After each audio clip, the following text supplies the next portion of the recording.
आपको कहना है?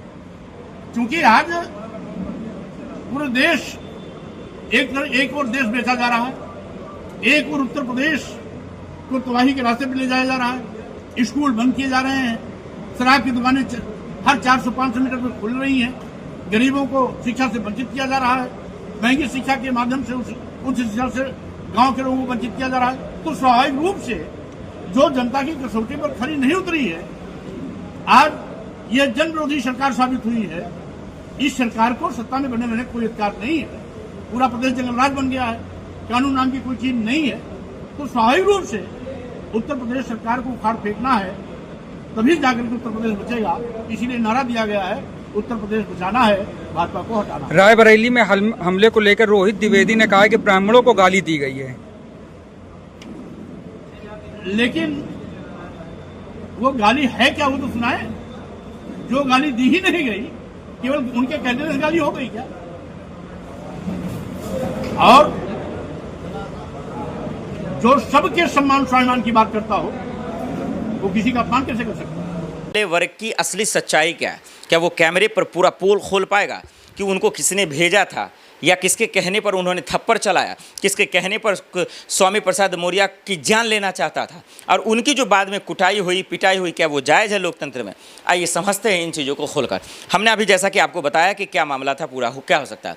देखिए, करनी सेना की जहाँ तक इन दिनों करतूत रही है यूपी में, हालांकि इससे पहले वो करनी सेना ऐसा नहीं करता था, बहुत कम खबरें आती थी, ना के बराबर। लेकिन इन दिनों जिस तरीके से इकरा हसन को लेकर खबरें आईं, रामजी लाल को लेकर खबरें आईं, और अब जिस तरीके से जो है इकरा हसन के बाद अब जिस तरीके से स्वामी प्रसाद मौर्य पर हमलावर हुआ, थप्पड़ चलाया गया, मारा गया, वो कहीं ना कहीं ये बताता है कि सियासी तौर पर उनको ताकत मिल रहा है, राजनीतिक तौर पर उनको बल मिल रहा है, जिसका वो गलत इस्तेमाल करते इस वक्त कैमरे पर आ रहे हैं, यानी कि पब्लिक प्लेस में करते नजर आ रहे हैं। यानी उनके अंदर डर नहीं है कानून का, खौफ नहीं है सिस्टम का, और सबसे समझदार बात, लोकतंत्र की समझ खो चुके हैं, क्योंकि बेईमानों लोगों का साथ उनके पास है। अब अगर ये बात वो कर दे, यानी कि जो हमलावर थे करनी सेना के थे, अगर वो ये सच्चाई बता दे कि किसके कहने पर वो थप्पड़ मारा, किसके कहने पर वो जो है पब्लिक प्लेस में इतना हिम्मत जुटाई उन्होंने, तो फिर ये समझ में आ जाएगा कि इकरा हसन से शादी करने वाला जो था उसकी मानसिकता क्या थी, चंद्रशेखर आज़ाद पर गोली चलाने वाला, असदुद्दीन ओवैसी पर गोली चलाने वाला जो हमलावर था, जो आरोपी था, उसका असली मकसद क्या था, उनके दिमाग में जहर किसने डाला। और ये तमाम लापरवाही सिर्फ और सिर्फ कानून व्यवस्था की है, ये तमाम लापरवाही योगी सरकार की है। और इसीलिए स्वामी प्रसाद मौर्य ने योगी सरकार को जंगल राज कहा, बताया ये बीजेपी की सरकार नहीं, जंगल राज की सरकार है। गुंडे माफिया को पाले जा रहे हैं, और इसीलिए लोगों को डराया जा रहा है, धमकाया जा रहा है। और यही वजह है कि कहीं ना कहीं सरकार भी चुप है, खामोश है, नहीं बोलना चाहती है। आए दिन नेता पिट रहे हैं, देखा आपने मौलाना को क्या ऑन द कैमरा मार दिया गया, क्या हुआ इसमें? क्या योगी पुलिस नहीं थी वहाँ पे? क्या वो एक्शन नहीं ले सकती थी? आए दिन जो है यूपी में महिलाओं को गाली दिया जा रहा है, उनको बलात्कार करने की बात की जा रही है, शादी करने की बात की जा रही है। इकरा हसन आज तक वो अरेस्ट नहीं हुआ, एफआईआर दर्ज हो गया। देखिए इकरा हसन पर कैसा भद्दा और गंदा बयान दिया गया। तो हमारा आप देख रहे हैं कि किस तरीके से यूपी में मजाक बना कर रख दिया है।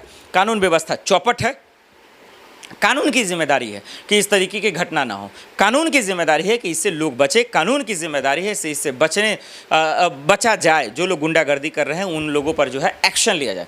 लेकिन हमारा आप देख रहे हैं कि खेल क्या चल रहा है। हमारा आप देख रहे हैं कि ये कितना बड़ा जो है नाइंसाफ़ी है, ये कितना बड़ा जो है बेईमानी है, और ये किसी भी सूरत में जायज़ नहीं है। ये तमाशा बना कर रखा है इन लोगों ने, चाहे वो स्वामी प्रसाद मौर्य साहब हो, अखिलेश यादव हो, डिम्पल भाभी हो, इकरा हसन हो, असदुद्दीन ओवैसी हो, मायावती जी हो, या फिर चंद्रशेखर आज़ाद, कोई भी विपक्ष का नेता है, उस पर कोई भी हमला करता है या कराया जाता है, या फिर स्वामी प्रसाद मौर्य की जाने क्यों न लेना चाहता हो, ये जायज़ नहीं है। सरकार को निष्पक्ष होना चाहिए था, योगी पुलिस को निष्पक्ष होकर इन गुंडे माफिया को सलाखों के पीछे डालना चाहिए था। लेकिन हमारा आप देख रहे हैं, और एक बात जो छूट गई वो ये कि हमलावरों को जो कुटाई हो रही है भीड़ में, अब लोग कहेंगे एक्शन का रिएक्शन है ना, ये सब चीज़ बिल्कुल नहीं होना चाहिए। कानून को किसी भी सूरत में जो है हाथ में ना ले। लोग तरह तरह से आपको भड़काएंगे, अरे भाई कानून बहरा है, सिस्टम ख़त्म है, अधिकारी बिक गए हैं, प्रशासन बिक गया है, पैसा लेता है, रिश्वत लेता है।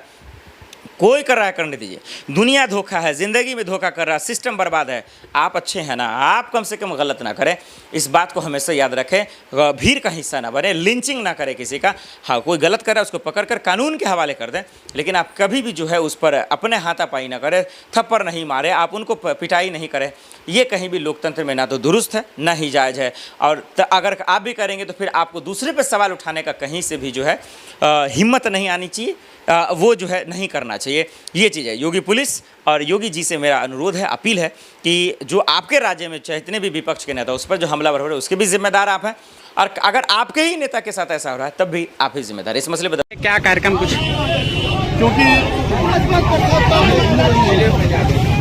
क्योंकि कार्यक्रम लोक मोर्चा के कार्यकर्ताओं का सम्मेलन फतेहपुर जनपद स्थित हदगांव में है, जिसको अटेंड करने के लिए मैं वहां जा रहा हूं।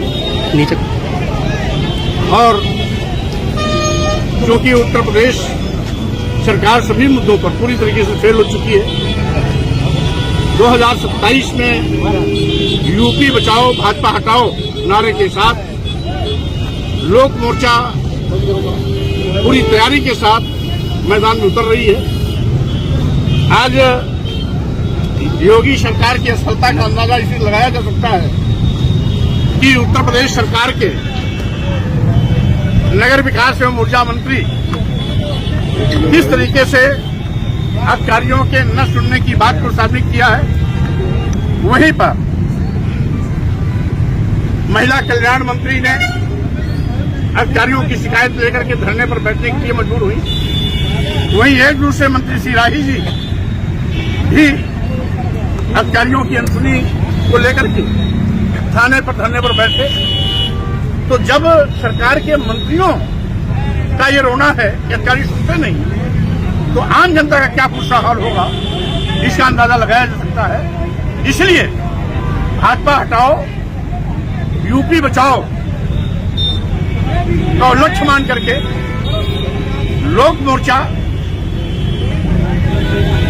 आने वाले 2027 विधानसभा चुनाव में क्या चौबन तैयारी के साथ मैदान में उतर रही है और भाजपा का सूत्रा साफ करने की तैयारी है। अभी अराजक तत्व कुछ लोग आ गए थे, कौन है, क्या कहना चाहेंगे उनके लिए? अब यूपी सरकार तो पूरा जंगल राज बन गया। गुंडे माफिया अपराधी बेखौफ कानून की धज्जियां उड़ा रहे हैं।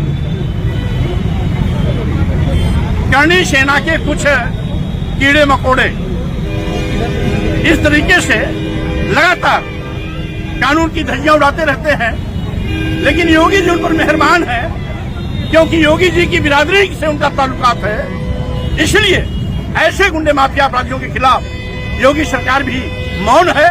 उनको मौन स्वीकृति मिली है, सहमति मिल चुकी है, और ठाकुर होने का एक लाइसेंस मिला हुआ है कि जैसा चाहो वैसा कानून तोड़ो। ये करणी सेना के लोग ऐसे ही अराजक तत्व हैं जो उत्तर प्रदेश की कानून व्यवस्था को मिट्टी में मिलाने का काम कर रहे हैं। पुलिस की मौजूदगी में यह मारपीट हुई है, पुलिस यहाँ मौजूद है फिर भी मारपीट हुई है। अब यही गुंडा राज है, यही जंगल राज है, यही उत्तर प्रदेश का जंगल राज आज सबके सर पर चढ़ के बोल रहा है कि पुलिस की मौजूदगी में जब इन गुंडे माफिया अपराधियों के हौसले इतने बुलंद है, तो गैर मौजूदगी में इनका नंगनाच कितना चलता होगा, इसका अंदाजा लगाया जा सकता है। क्या लग रहा है, यूपी में सब कुछ सही चल रहा है, मुख्यमंत्री जो है दिल्ली जा रहे हैं, मुख्यमंत्री से मिल रहे हैं, मंत्री परेशान है, 11 टीमें तैयार कर रही, क्या लग रहा है यूपी? अगर सब कुछ ठीक होता तो 3-3, 4-4 मंत्री अधिकारियों के न सुनने की पीड़ा को शामिल नहीं करते। इसलिए ये सरकार अब गई तब गई के दौर से गुजर रही है, कुछ भी ठीक नहीं है। पूरी सरकार अराजकता की शिकार। सरकार के मंत्रियों का ये रोना है कि अधिकारी सुनते नहीं, तो आम जनता का क्या बुरा हाल होगा, इसका अंदाजा लगाया जा सकता है। इसलिए भाजपा हटाओ यूपी बचाओ का लक्ष्य मान करके लोक मोर्चा आने वाले 2027 विधानसभा चुनाव में क्या चौबन तैयारी के साथ मैदान में उतर रही है और भाजपा का सूत्रा साफ करने की तैयारी भी। अभी अराजक तत्व कुछ लोग आ गए थे, कौन है, क्या कहना चाहेंगे उनके लिए? अब यूपी सरकार तो पूरा जंगल राज बन गया है। गुंडे माफिया अपराधी बेखौफ कानून की धज्जियां उड़ा रहे हैं। करणी सेना के कुछ कीड़े मकोड़े इस तरीके से लगातार कानून की धज्जियां उड़ाते रहते हैं, लेकिन योगी जी उन पर मेहरबान है, क्योंकि योगी जी की बिरादरी से उनका ताल्लुकात है। इसलिए ऐसे गुंडे माफिया अपराधियों के खिलाफ योगी सरकार भी मौन है, उनको मौन स्वीकृति मिली है, सहमति मिल चुकी है, और ठाकुर होने का एक लाइसेंस मिला हुआ है कि जैसा चाहो वैसा कानून तोड़ो। ये करणी सेना के लोग ऐसे ही अराजक तत्व हैं जो उत्तर प्रदेश की कानून व्यवस्था को मिट्टी में मिलाने का काम कर रहे हैं। पुलिस की मौजूदगी में यह मारपीट हुई है, पुलिस यहाँ मौजूद है फिर भी मारपीट। अब यही गुंडा राज है, यही जंगल राज है, यही उत्तर प्रदेश का जंगल राज आज सबके सर पर चढ़ के बोल रहा है कि पुलिस की मौजूदगी में जब इन गुंडे माफिया अपराधियों के हौसले इतने बुलंद है, तो गैर मौजूदगी में इनका नंगनाच कितना चलता होगा इसका अंदाजा लगाया जाता है। क्या लग रहा है यूपी में सब कुछ सही चल रहा है? मुख्यमंत्री जो है दिल्ली जा रहे हैं, ब्रजभूषण मुख्यमंत्री से मिल रहे हैं, अधिक मंत्री परेशान है, 11 टीमें तैयार कर रही हैं। क्या लग रहा है यूपी में? अगर सब कुछ ठीक होता तो 3-3, 4-4 मंत्री अधिकारियों के न सुनने की पीड़ा को शामिल नहीं करते।